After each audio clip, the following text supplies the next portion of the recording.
Olá, meus alunos! Terceiro ano, professor Silvio Santos aqui com vocês. Já estamos avançando aí no nosso conteúdo, né? Já estamos bem adiantado. Professora Távida, professor Jefferson está aí trabalhando com vocês essa iniciação do terceiro ano. Já podemos dizer que a gente está já bem adentrado, digamos assim, no conteúdo. Então, estamos aqui hoje para dar continuidade a tudo que vem sendo falado com vocês. Vocês viram aí até agora essa parte da importância do Mendel, introdução à genética, as leis de Mendel, tá? Isso tudo é muito importante para você conseguir entender todo o passo a passo do restante do assunto de genética, tá bom?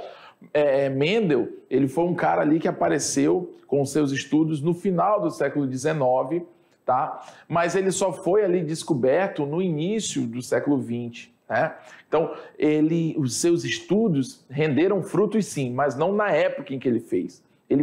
O material dele foi encontrado depois e realmente viram que o que ele tinha estudado fazia sentido, né? E de repente ali passaram a dar o crédito para ele. Então Mendel, tanto que Mendel e Darwin, né, que é o pai da evolução, digamos assim, a teoria da evolução, eles não se conheciam, né? Mas existiam coisas no estudo de Mendel que seriam explicadas pelo estudo de Darwin e vice-versa. Então, são estudos que acabaram ali se completando, né? E com o passar do tempo foi fazendo sentido tanto a descoberta de um quanto a análise de outro, tá bom? Então, falamos algumas aulas conceituais, enfim, vocês viram a primeira parte de tudo isso.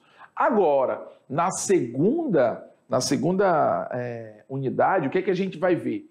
Joga na tela aqui para mim. A gente vai entrar em alguns assuntos, tá bom? Que você vai se aprofundar e vai perceber que a importância da genética, né, disso tudo que você viu até agora, tá bom? Então, como por exemplo, nós temos aqui a genética de micro-organismos, que é a aula especificamente que a gente vai estar vendo hoje, tá bom? O pensamento evolutivo, as teorias de Lamarck, as teorias de Darwin. Quem foi Lamarck, quem foi Darwin, dentro dessa questão da explicação da evolução dos seres vivos? Você já deve ter ouvido falar aí algo sobre as girafas, a teoria das girafas, do pescoço longo, do pescoço curto, né? Enfim, você já deve ter vendo alguém explicar sobre a evolução dos seres usando esse exemplo de girafas, por exemplo, tá bom? Então, as teorias de Darwin, que é considerado o pai da evolução, né, da teoria evolucionista, a importância dos fósseis, que são esses registros naturais, no qual os paleontólogos eles acabam estudando para tentar explicar os nossos ancestrais, né, os seres vivos. Evidências evolutivas, mecanismos de especiação, como que se forma uma espécie, né? Nós somos a espécie Homo sapiens, mas existiam outros tipos de hominídeos antes da gente. Como é que acontece essa formação de uma nova espécie? Não só com a gente, o homem, né? Mas com todos os outros seres vivos. Como que acontece, como que é a dinâmica da formação de uma espécie, né?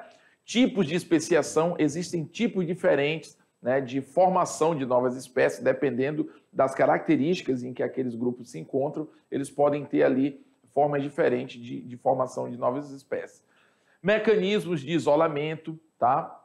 Conceitos de sistemática e filogenética, onde a gente vai aprender as raízes da evolução de determinados seres vivos, onde que determinado ser vivo ele surgiu de um ancestral comum, mas em algum momento essa evolução se bifurcou e teve origem, dando origem a um animal de uma espécie e a outro de outra espécie, mas o ancestral deles era comum, né? Então, a gente vai estudar isso dentro de sistemática filogenética. Adaptação dos seres vivos, parte 1 e 2, você vai perceber que, corroborando lá com as teorias de Darwin, o meio ambiente ele não se modifica por causa de você. É você que tem que se adaptar ao meio ambiente, tá bom? O homem pode sim causar, interferir, né? A interferência antrópica do homem no ambiente, ela pode causar ali, sim, algumas diferenças. Mas, naturalmente, o homem, né, ou o ser vivo, ele não Não é o meio que se adapta a ele, e sim o ser vivo que precisa se adaptar a esse ambiente. E essa necessidade de adaptação vai causar modificações nos organismos desses seres e não do ambiente, entendeu? Então, esses processos de adaptação dos seres vivos, a gente vai estar estudando também. Vale lembrar, pessoal, que o ser vivo não é só o homem. Quando a gente fala ser vivo, a gente pensa logo na nossa adaptação. Não, nós somos apenas um tipo de ser vivo no meio de vários outros, tá bom? Então, a evolução humana, parte 1 e 2, o gênero Homo, que é o gênero ao qual nós pertencemos, tá bom? Animais e a evolução. Então, você consegue perceber que a gente tem aí um bom pedaço agora dessa segunda unidade tratando da questão da evolução dos seres vivos, e você vai perceber o quanto é importante você entender da parte da genética, que foi a parte que a gente abordou inicialmente no terceiro ano agora, tá bom? Tudo vai começar a fazer sentido, você entender essas questões de dominância, recessividade, primeira lei de Mendel, segunda lei de Mendel, enfim, tá bom? Monohibridismo, dihibridismo, tá? Tudo isso serve como uma base para você entender melhor o que vem pela frente. Tá bom? Então, aqui na nossa primeira aula aqui da segunda unidade, a gente vai para onde? A gente vai estudar as genéticas do micro-organismo, ou seja, de micro-organismos. A gente vai fazer uma introdução, os tipos de reprodução e objetivos evolutivos. Tá bom? Então, por que é importante isso, pessoal? Porque os micro-organismos, eles também são muito ativos na nossa vida, na vida dos seres vivos. Afinal de contas, nós temos aí os mais, digamos assim, falados, os vírus, nós temos as bactérias, nós temos aí os protozoários. Todos esses micro-organismos, eles podem diretamente influenciar na nossa dinâmica de vida. Tá? Como, por exemplo, você não é passível de adquirir doenças? Muitas vezes essas doenças são causadas por vírus, muitas vezes são causadas por bactérias, muitas vezes são causadas por protozoários, entendeu? E de que maneira essas doenças, esses micro-organismos podem influenciar? Eles têm DNA, eles têm material genético. Portanto, existe uma máquina genética dentro desses seres, tá bom? E elas podem ser modificadas e muitas vezes se tornarem, por exemplo, resistentes a determinados antibióticos, a determinados remédios, e assim isso faz com que o homem tenha que pesquisar novas coisas para tentar eliminar aquela nova configuração genética desse animal. E assim essa briga de gato e rato, né? Do homem com relação aos micro-organismos. Eles causam a doença, o homem vai lá e descobre a cura. Aí, ou descobre a vacina, ou então, aí com o passar do tempo, esses micro-organismos vão se mutando, né, geneticamente e vão se tornando mais resistentes àquela vacina, àquele remédio, àquele antibiótico. Isso faz com que o homem tenha que pesquisar mais, acrescentar mais elementos naquele remédio ou naquela vacina para que ele possa eliminar aquela nova configuração do micro-organismo, tá bom? E isso tudo envolve, pessoal, questões genéticas, genes que são perdidos ou adquiridos por esses micro-organismos que podem causar toda a diferença no tratamento ou até mesmo na profilaxia de combate a esses vírus. Vale a gente lembrar, vírus, bactérias ou qualquer que seja o organismo, tá bom?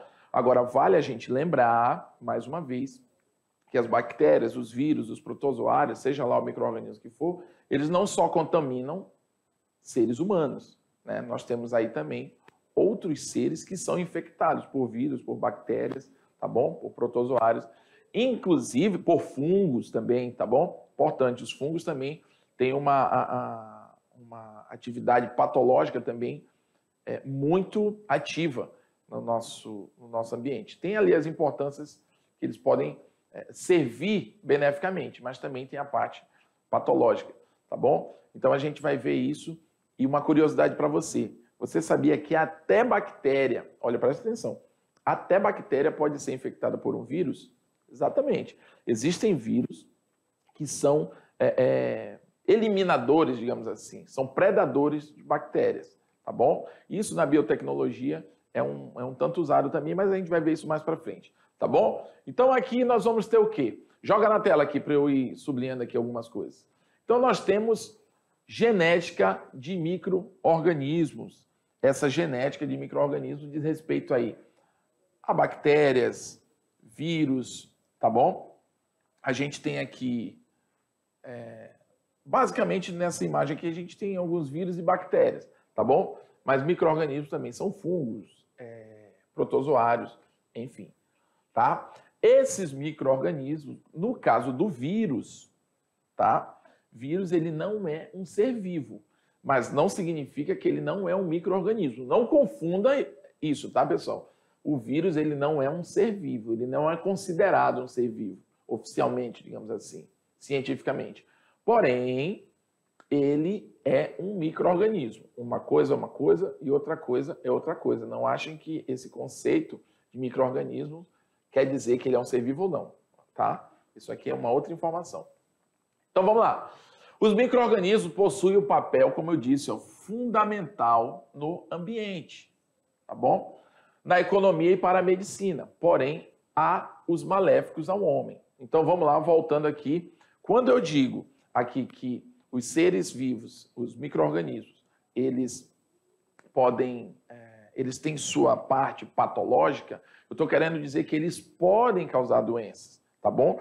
Só que eles não só causam doenças, eles também são importantes aí para quê? Eles são importantes aqui, ó, para a economia, também aqui, isso aqui, ó, economia, para a medicina. Como? Na economia, eles podem funcionar aí para a indústria alimentícia, cosméticos, né? Alguns micro-organismos, eles são matéria-prima para a construção, para a fabricação de remédios aí para a medicina ou para a estética, enfim, de insumos, servem como insumos, tá bom? Porém, até mesmo no nosso organismo, nós temos bactérias, protozoários que moram no nosso intestino, por exemplo, a nossa flora intestinal, tá bom? Só que, são bactérias boazinhas. Elas são bactérias boazinhas, entre aspas. Se tiver mantido um equilíbrio, elas vão ser boazinhas no sentido de não causar nada. Agora, se você desequilibrar essa flora, ou seja, se tiver mais bactéria do que é para ter, aí ela passa a fazer mal, entendeu? Então, os micro-organismos estão aí, podem causar doenças? Podem, mas também eles podem servir de forma benéfica para o nosso organismo também, né? E para a sociedade como um todo. Isso não só na gente, né? Mas também em outros animais, tá bom? Então, vamos lá. Então, joga na tela para a gente continuar, para eu poder apontar aqui para vocês. Dessa forma, é muito importante estudar a estrutura e os processos reprodutivos desses micro-organismos. Para quê? Para que a gente possa compreender como utilizá-los a nosso favor, né? Se eu não estudar um micro-organismo, se eu não procurar me inteirar da composição dele, da forma dele reproduzir, da forma de ação dele em um organismo, eu não posso usar ele a meu favor. Então é importante que a gente saiba as características de um micro-organismo para entender se ele é maléfico, se ele é benéfico, se ele pode ser usado beneficamente, né? Ou se você, até mesmo se você precisa ter cuidado com esse micro-organismo, tá? Então vejamos um exemplo. O bacteriófago. É interessante o bacteriófago porque ele é um vírus, tá? O bacteriófago, ele é um vírus, pessoal. Ele é um tipo de vírus, tá bom? Esse vírus, como o próprio nome diz, ó, fago, vem de alimentação, de engolir, algo assim.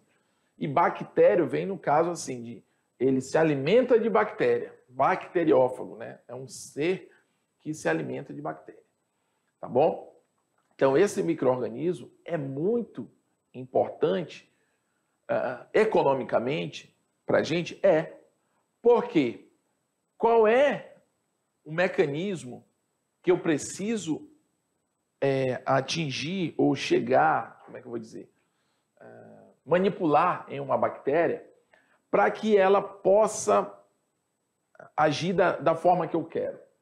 Eu tenho que atuar no DNA dessa bactéria, tá bom? Então, como é que eu faço isso?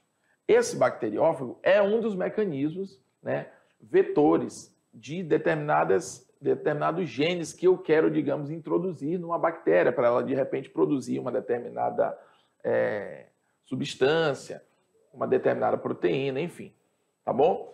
Então, nós temos aqui, como todo vírus basicamente tem, ele tem ali o capsídeo, que é uma placa ali de proteínas, o material genético, ou seja, esse material genético, esse vermelhinho aqui que você está vendo, no meio aqui, ele fica no meio aqui, ó, desse capsídeo.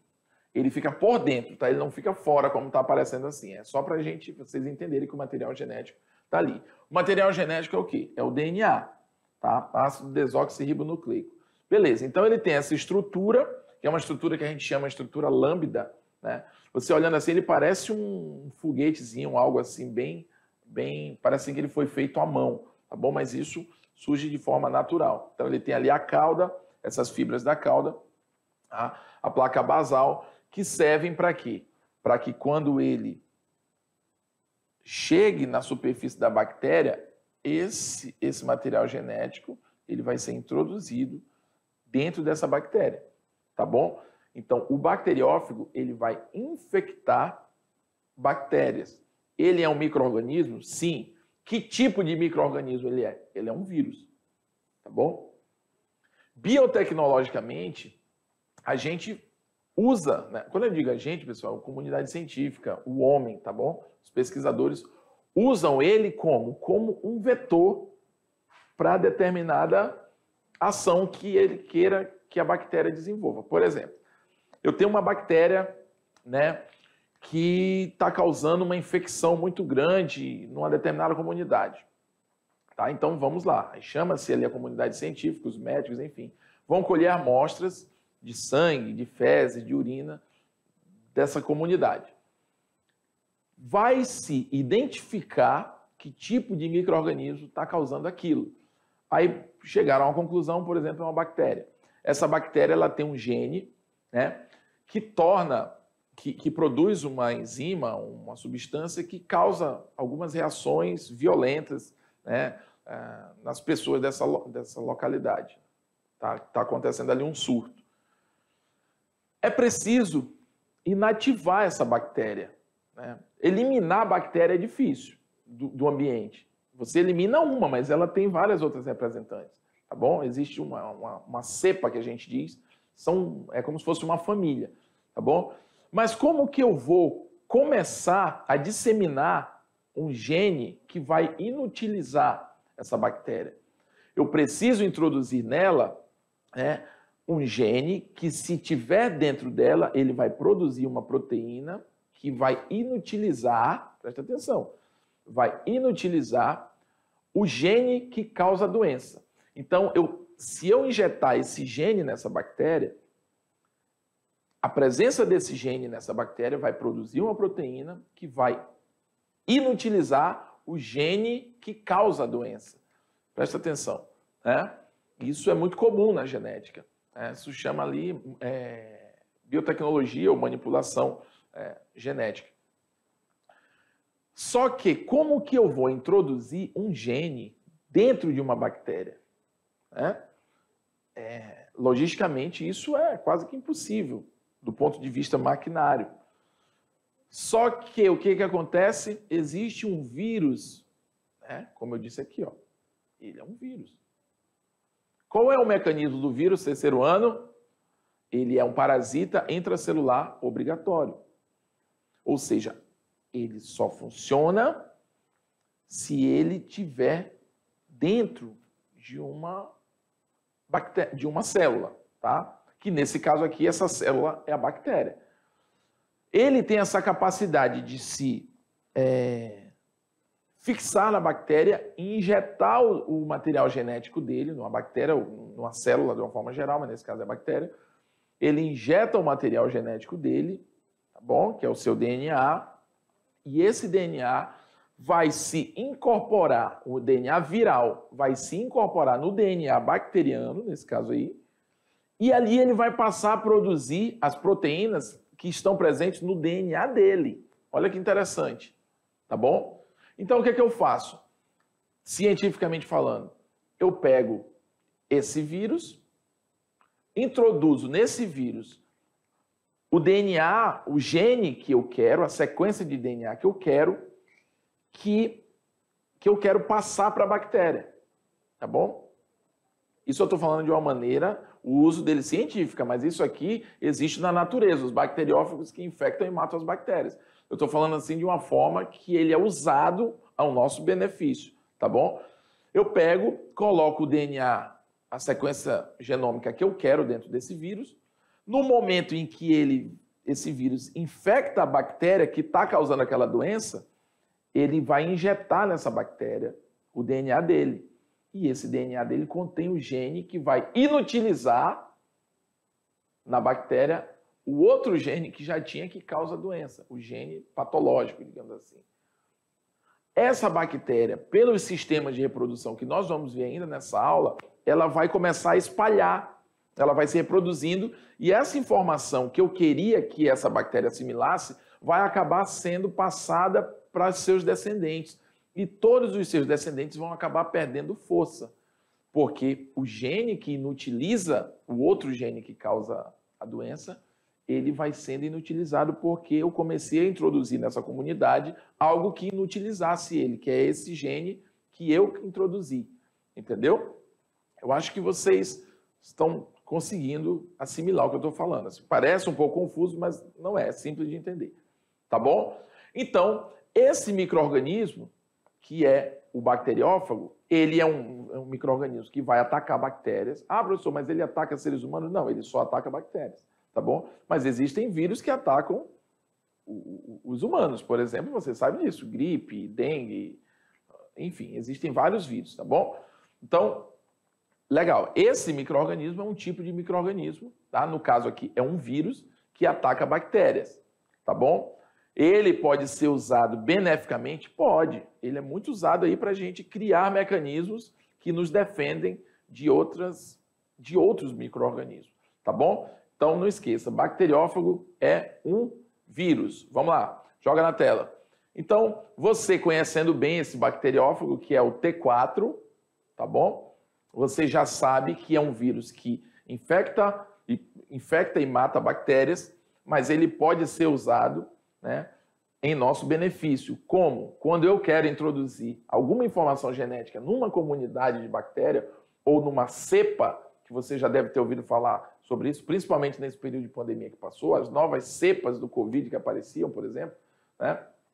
Então, quando eu quero introduzir um material genético numa bactéria, eu uso um vírus desse, tá bom? Então, ó, a estrutura dele lambda. Claro que no desenho você vai ver ele todo milimétrico assim, né? Todo certinho. In natura, você percebe que ele, claro, ele não tem a mesma, exatamente a mesma formação, né? Com essas cores, enfim. Mas ilustrando ele vai, a gente revela esse formato dele, tá bom? Aqui a gente tem quem? A gente tem uma bactéria, que é muito famosa no meio das causadoras de doenças. Eu acho que as bactérias são as mais comuns, né? E as bactérias, elas são micro-organismos que têm um poder, pessoal, de mutação muito grande, tá bom? O poder de mutação de uma bactéria, ele é grande e ele é veloz, né? Por quê? Porque a bactéria, joga aí com a gente, porque a bactéria, ela é um ser que ela consegue compartilhar informações de uma maneira muito eficaz e rápida. E ela se reproduz muito rápido. Então, se ela adquire uma resistência a uma determinada substância, rapidamente ela espalha isso para toda a comunidade dela, porque ela se reproduz exponencialmente.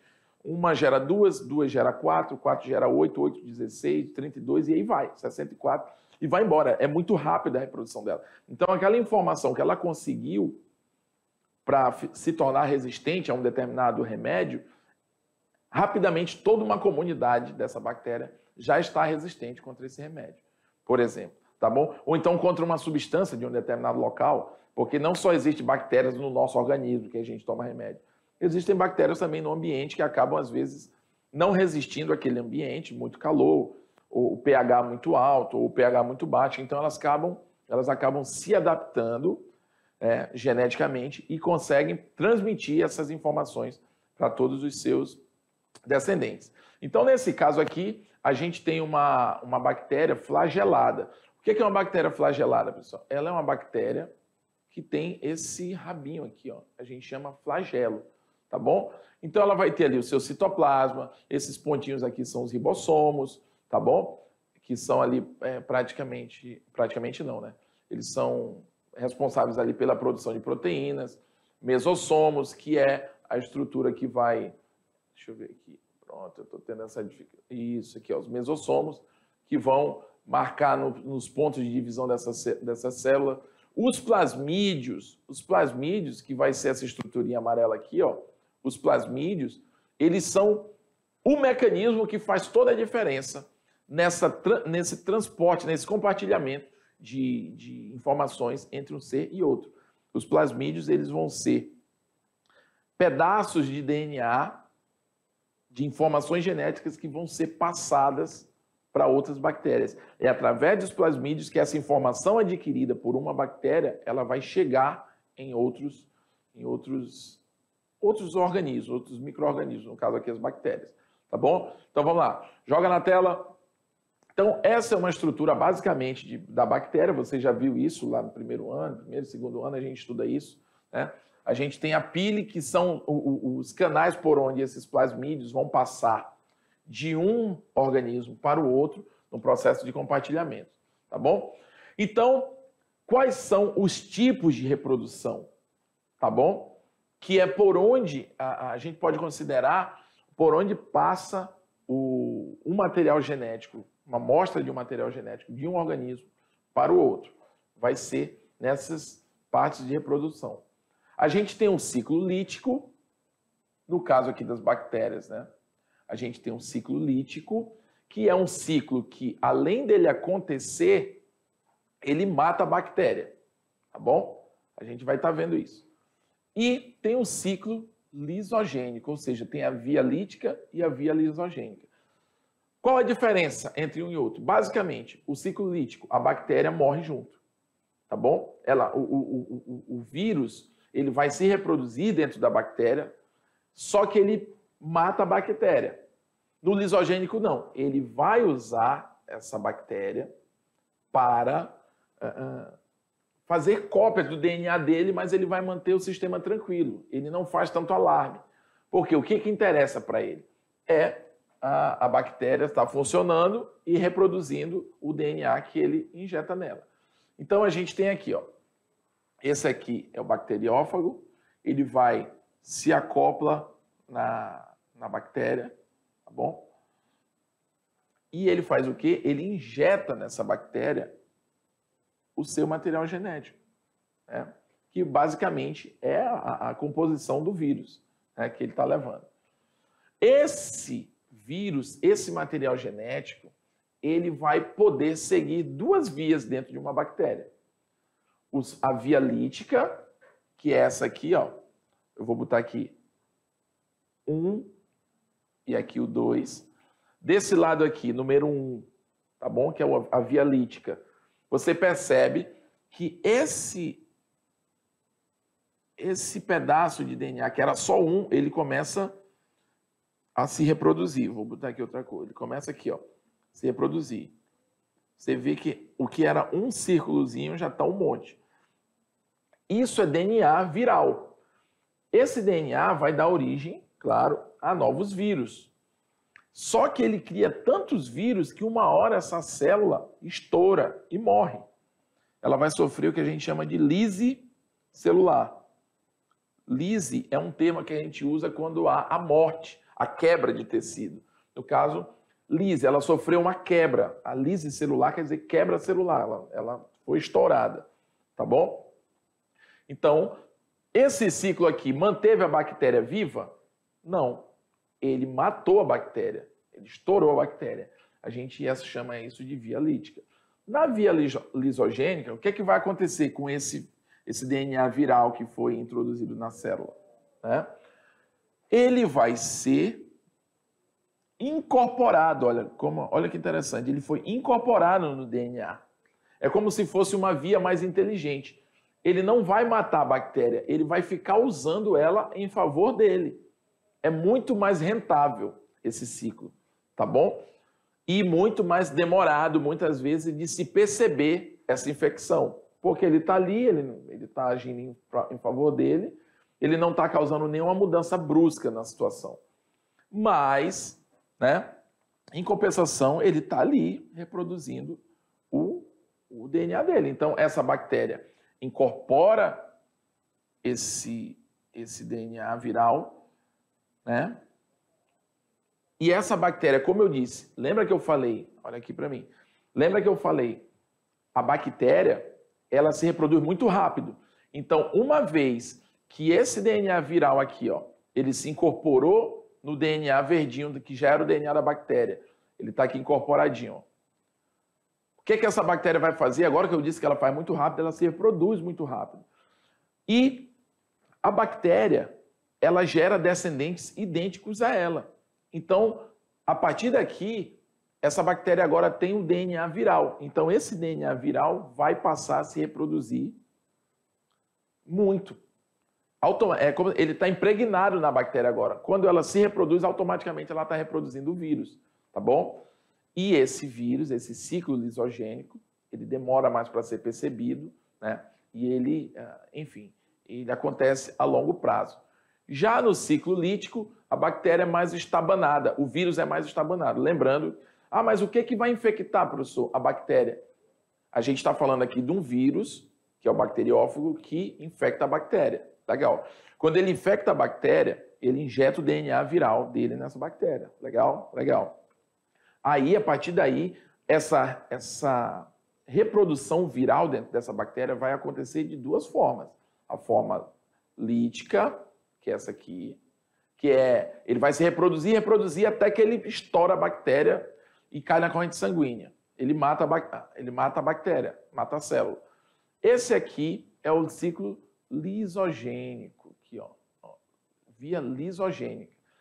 Esse DNA viral vai entrar na célula, ele vai matar a célula? Não. Ele vai se incorporar no DNA da célula e essa célula, automaticamente, quando ela se reproduzir, ela vai acabar reproduzindo o DNA, o material genético viral, porque a gente tem vírus de DNA e de RNA também, tá bom? Mas nesse caso aqui do bacteriófago é DNA. Vamos lá, voltando para a tela. Então, esse é o ciclo lítico e o lisogênico, tá bom? Aí a gente tem a forma de conjugação. Aqui são formas que são consideradas formas especiais de reprodução. No caso aqui das bactérias. E até, aliás, no caso dos vírus, tá bom? O que acontece aqui, pessoal? Só recapitulando, a gente falou ali do vírus, ciclo lítico e lisogênico, agora a gente vai falar das formas de reprodução aqui das bactérias, que são formas especiais, não são aquelas formas comuns que a gente vê ali com acasalamento, né? A cópula entre macho e fêmea. No grupo aqui dos moneras, que são as bactérias, a gente não tem macho e fêmea, tá bom? Mas elas realizam alguns procedimentos que são considerados equivalentes à reprodução entre elas. Então, como eu falei, lembra que eu disse lá, quando a gente mostrou a bactéria, eu falei, ó, o plasmídio, ele é um pedaço do DNA que vai se desprender do DNA da bactéria, ela faz uma cópia de um determinado gene que ela precisa passar para ele, né, para outra bactéria. O que vai acontecer? Elas vão se aproximar. Quando elas se aproximam, existe uma estrutura chamada pile, ou pelo sexual, ou ponto citoplasmático, que é um ponto de encontro entre eles, e ela passa essa amostra para outra bactéria. Quando você percebe lá no final, a bactéria 1 e 2, agora elas têm a mesma composição. Ela tem o DNA dela e já tem a porção genética que foi passada para ela. Então vamos supor que esse gene é um gene resistente a um determinado antibiótico. Agora ela vai passar a ter essa característica. Por quê? Porque elas conjugaram uma informação, tá? Então essa é uma reprodução por conjugação. Elas conjugam, elas compartilham informações genéticas. A transformação é outro tipo de reprodução que faz com que a bactéria adquira uma nova característica genética. Como? Esses fragmentos de DNA, né, eles são incorporados. Quando uma bactéria morre, né, ficam ali, quando ela é quebrada, enfim, os vírus, né, ficam jogados ali no ambiente, tá bom? Então, de alguma forma, ela vai lá, incorpora esses DNA, esse DNA entra no sistema da bactéria e acaba se incorporando, né, se recombinando com o DNA bacteriano. Então, a bactéria receptora, dotada de nova constituição genética, é essa aqui, ó. Ela incorporou um pedaço de DNA que estava no ambiente. Então, a gente chama de transformação, tá? Muitas vezes ela pode ter atacado esse vírus estava no ambiente, ela fagocitou esse vírus, né? E esse material genético acaba se incorporando no organismo dela, fazendo com que ele se transforme geneticamente em outra configuração. Ele vai sofrer o que a gente chama de recombinação gênica, né? Ou recombinação genética. No caso aqui da transdução, né, o que vai acontecer? O DNA, ele é bem parecido com o outro lá, né? O que acontece? Esse vírus transdutor, né, você percebe aqui, ele ele infecta uma bactéria, aí ele vai, como é que eu vou dizer? Ele vai se reproduzir dessa bactéria. Ele acaba, né, levando pedaços de outro DNA. E o que acontece? Esse material vai infectar, esse vírus ele vai infectar outra bactéria, só que ele já leva com ele pedaços de DNA de outra bactéria ou até mesmo de outro vírus que estava incorporado com essa bactéria.